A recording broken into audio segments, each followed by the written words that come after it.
This is the new Toyota RAV4, and Toyota has renamed what RAV stands for. You see, RAV used to stand for Recreational Activity Vehicle. Makes sense, doesn't it? 4 is obviously four-wheel drive. But now they say that it stands for Robust, Accurate Vehicle, because that's more in keeping with the fact that this car is tougher. Actually, it is tougher. The body is 57% stiffer than the old RAV4. So yeah, don't worry, it's robust. Remember, they said so. It's fine. Now, this is the kind of car you're going to be looking at if you're considering something like a Volkswagen Tiguan or a Honda CR-V. This, though, is not available as a diesel at all. It's petrol only. In terms of starting price, the RAV4 range kicks off at just under £30,000, but you can save an average of around 1,700 quid off one through CarWow. Now, if you're thinking about buying a new car, click on the pop-out banner just up there, the top right-hand corner of the screen, or follow the link below the video to see how much you can save on a new car through CarWow to make sure you're paying the right price. This new RAV4 looks way more interesting than the old one. I don't even mind the huge wheel arches. As standard, you get 17-inch alloys. These are the upgraded 18 and they've got a chrome effect on them, but all models get privacy glass at the rear, you get roof bars, and yet at the front as well. It's got a very distinctive face. I like it. Looks a bit like a stormtrooper in this colour. What's it like on the inside though? Well, let's have a look. It's pretty smart in here as well.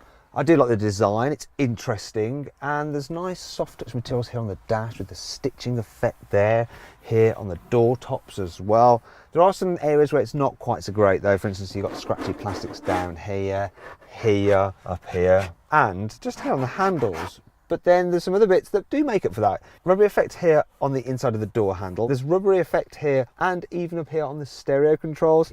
The layout of everything is fairly logical, but there are a few Toyotaisms in the way that the controls for the high beam light and the heated steering wheel and the rear windscreen wiper are here rather than with their associated controls. And I have noticed this, look, you do get a bit of wobble on the center console if you shake it, but it still feels pretty robust, and being a Toyota, it shouldn't break. What I'm not so keen on is this though, look, the lights are old-fashioned filament bulbs. Now though, let's talk about the RAV4's equipment levels. The range kicks off with the Icon, and that gets a 8-inch touchscreen and a 7-inch digital driver's display. There's also automatic cruise control, which will slow the car to keep you a safe distance from the car in front. It will even work in stop-start traffic, and the steering will automatically steer to keep you in lane.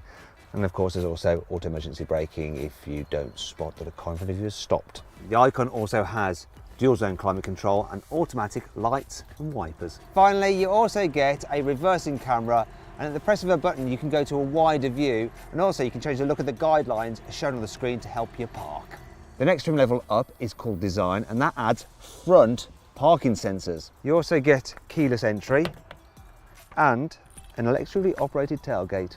You also get satellite navigation added to the car's infotainment system, which is kind of a must because the RAV4 does not come for now with Apple CarPlay nor Android Auto, though they may be added later, and you might actually be able to retrofit them if you've already bought a RAV4. Now, the design model for me is the sweet spot in the range because you've got the right amount of kit and it's a decent price. However, if you want a leather interior, you need to pay extra for this XL version. You also get electric operation of the driver's seat, heated seats, and a heated steering wheel as well. It also gets blind spot monitoring and all LED headlights for a better view at night. Finally, there's the dynamic model, and that adds some sporty touches such as two-tone paint, black alloy wheels, black headlining, and some sport seats. Okay, let's move on to the infotainment system. I do like the way that it's positioned up here, so you don't have to take your eyes too far off the road to see what's going on. In terms of the infotainment system itself, well, the screen isn't very high resolution, but at least it's colourful. The menus are laid out clearly and you get plenty of physical shortcut buttons, which is nice. They're easy to hit when you're driving. It's all pretty logical, but the screen isn't very responsive. The voice commands are okay, but they only work with specific phrases and it's quite limited. It is easy to import a destination into the satellite navigation system, but it takes ages for the system to calculate a route and even longer to add a waypoint. And overall, I don't think that the system in this car is quite as good as in a Kia Sorento. And if you want to see my full in-depth video review of a Kia Sorento, just click up there, the pop-up banner in the top right-hand corner of the screen, or follow the link below the video. In terms of comfort here in the front, well, there is plenty of adjustment in the steering wheel, so that's good. The driver's seat, it moves far enough back or forwards, and you can jack it quite high or low, so Whether you're big or small, you're going to be fine. One thing I have noticed though is that while this armrest here is super squidgy and soft, the one on this side is actually quite ow. That is not so good. As for practicality, well, you can fit a 1.5 litre bottle in the door bin, which is impressive. You've got a couple of cup holders there and they can hold a cup of coffee, and they're not too deep that you can't fit in a smaller cup without it knocking the lid off. There's space there for your mobile phone and charging points, a 12-volt socket there, augs in, and a USB charging port there as well. Space under the armrest with a little tray, and look, room underneath for some gloves. Don't ask why I carry those around with me. There's also some more USB ports under here as well. And then there's a little space here, which I wonder what it's for, but I think I figured it out, look. It fits an emergency tea bag there, just in case you need to stop and have a brew when you're on the move. And there's some of the weird kind of storage areas here. There's another one just up here where I keep my hand sanitizer. The glove box is only okay, but you get this other storage area up here, which I think is just perfect for me to keep my Car Wow stick of truth. There's also a little slot down here, which is perfect for holding your cards. That's where I'm keeping my press card. Look. A bit surprised to find that I am in fact a genuine journalist. Anyway, let's move on to the back. Now, one of the things about this new RAV4 is that they've actually lowered the hip point, which makes it easier to just flop into. The doors, they don't open the widest, but they're wide enough.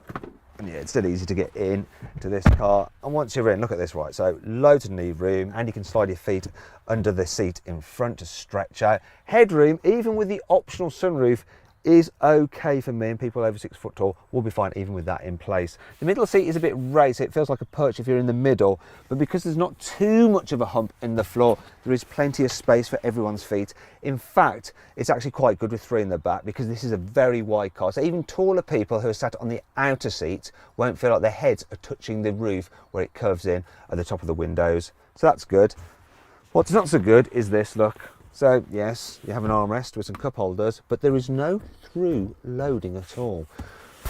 That is not very good on a car which is supposed to be designed for people with active lifestyles. Down here though, you do have a couple of charging ports, which is great, and there's a little pocket there to keep your iPad, but if you're sat behind the driver, look, you don't have one. You do have some decent sized door bins, look, they fit that in there. And I love the fact that the windows are nice and large in the back, and it's great that they do go all the way down so you can lean out. Kids will really like that. Speaking of kids, when it comes to fitting a child seat, the ISOFIX anchor points are uncovered, so they're really easy to get to. And because you've got a lot of space in the back, it's dead simple to just maneuver the seat and lock it into place. If you have 2 child seats fitted in the back, you haven't got much space in between them. You might be able to squeeze a child in there, but your mother-in-law certainly wouldn't be able to fit. What a shame, eh? Now let's move on to the boot. So, in terms of the capacity, it's about average for this size of car. For instance, it's a little bit smaller than a Volkswagen Tiguan's. In fact, you could fit 13 extra of these in the Volkswagen's boot compared to this car's, but still, look, there's going to be enough room for a family's luggage. In fact, underneath the load cover, you can fit 2 large suitcases with 2 smaller suitcases on top. There's easily enough room for a baby buggy, a set of golf clubs, and a load of soft bags as well. I also like the fact that you've got no load lip, so you can just slide things out dead easy. You've got some extra storage under here as well. There are the obligatory tether points there, and they feel quite expensive and tough. You've also got a 12-volt socket there if you need to power something like a drinks cooler. If you want to fold down the rear seats, it's a bit of a faff because you have to lean in like that. There are no releases in the boot here or here like you have on some other cars, but once you do have the seats down, look, you can see you get a completely flat floor, so it's dead easy to slide things to the front. And with the seats folded, this car's capacity is slightly bigger than a Volkswagen Tiguan. So you can fit 2 large boxes across the back seat with a smaller one sitting in between. And there's space for 11 more small boxes, 2 large suitcases, 1 small suitcase, and 2 soft bags. And by the way, Toyota specifically designed this low bay to be long enough to be able to swallow a bike with both its wheels attached, because after all, this is a robust, accurate vehicle. Now then, it's time for the Car Wow 5 annoying things about this car. This car constantly makes beeps and bongs at you. Whatever you do, it always seems to just make a right old racket. Oh, gets on my nerves. The electric tailgate takes ages to close. Look, I'm going to time it. Come on, come on. Imagine if it's raining Be annoying, wouldn't it? Is it there yet? Come on. That's it properly shut. 12 seconds. You might expect an edgy looking SUV to have a horn that sounds a little bit like this. But no, the actual sound of the RAV4's horn is this. You might think that this car passes the Car Wow stick of truth because look, real exhaust pipes. However, the XL model fails on a technicality because look, you've got these huge chrome surrounds which are fake. I mean, look, I can wedge the stick in there. The brakes make an odd sound, listen.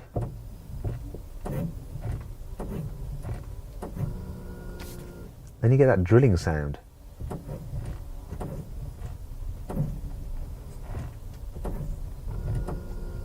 What's that all about? It's not all negative though. Here's 5 good things about this car.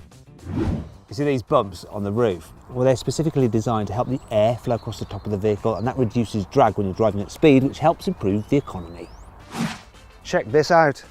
So look, the car's load cover is hidden underneath the false floor until you need it, which is absolutely brilliant, as is the fact that if you want, you can reverse the floor so that you've got a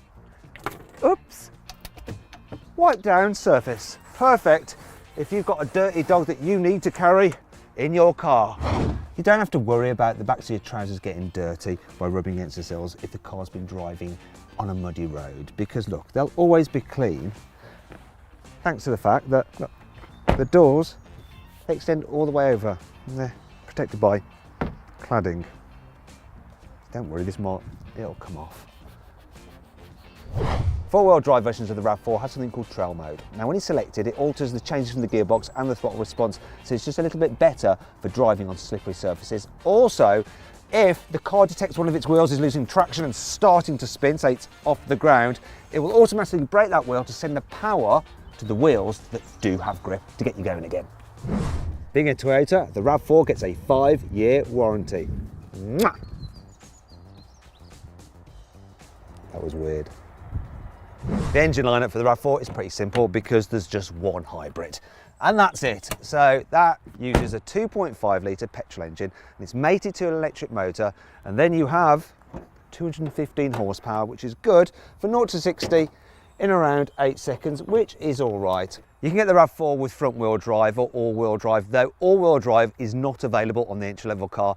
I'm not sure you need it either because it does cost an extra £4,000. Now it is important for you to make sure that you're paying a fair price for a car. So what you should do is go onto the Car Wow configurator, put the details in. So I'll do it for this car, the RAV4 front wheel drive XL, and I got an offer back for just under £33,000. So if you want to check the price of a car you're looking at, click on the pop-out banner in the top right hand corner of the screen or follow the link below the video to use the Car Wow configurator. The RAV4 is really nice to drive in town for 2 reasons. The first is that being a hybrid at slower speed, you just coast along silently using the battery power and the electric motor. Now if you need to and you put your foot down, the petrol engine does kick in to give you a burst of power. And the second reason is that being an SUV, you sit up high so you get a good view forward. Also, that raised driving position and long wheel travel means this thing's good over speed humps. Another thing is that this car feels pretty settled over bumpy roads. It's not too bad at all.